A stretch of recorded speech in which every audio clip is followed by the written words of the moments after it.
শুভ দুপুর। তো বন্ধুরা, চলে আসলাম আমি সোমা আজকে দুপুরের লাঞ্চের মেনুগুলো তোমাদের শেয়ার করতে। আর আজকের মেনুগুলো শেয়ার করার আগে বলতে চাই, আমার বন্ধুরা যে যেখানে থাকো ভালো থেকো, সুস্থ থেকো, সতর্ক থেকো, সাবধানে থেকো।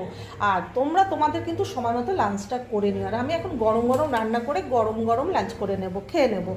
তো আর হ্যাঁ, তার আগে বলি আজকে লাঞ্চের মেনুতে আমার কী কী স্পেশালি থাকবে। আমার কাছে স্পেশালি, আমি এগুলো খুব ভালো খাই, তবে মাছ ডিম মাংসর থেকে আমার ফেভারিট খাবারই এগুলো বলতে পারো।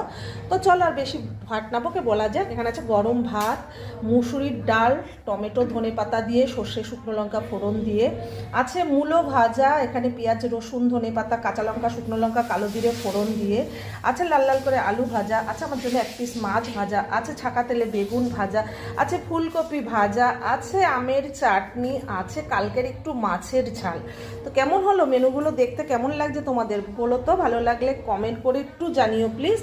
তো চলো, এতটুকু ছিল ভিডিওটার। ইউটিউব চ্যানেল সাবস্ক্রাইব করতে ভুলো না, লাভসমা 870, ওখানে তোমরা প্রত্যেকটা মেনু প্রত্যেকটা রেসিপি তোমরা কিন্তু পেয়ে যাবে। Tata, bye, take care, love you. সব ফ্রেন্ডদের ভালোবাসা রইল আমার তোমাদের জন্য, সব সময় থাকবে, বিরল। টাটা।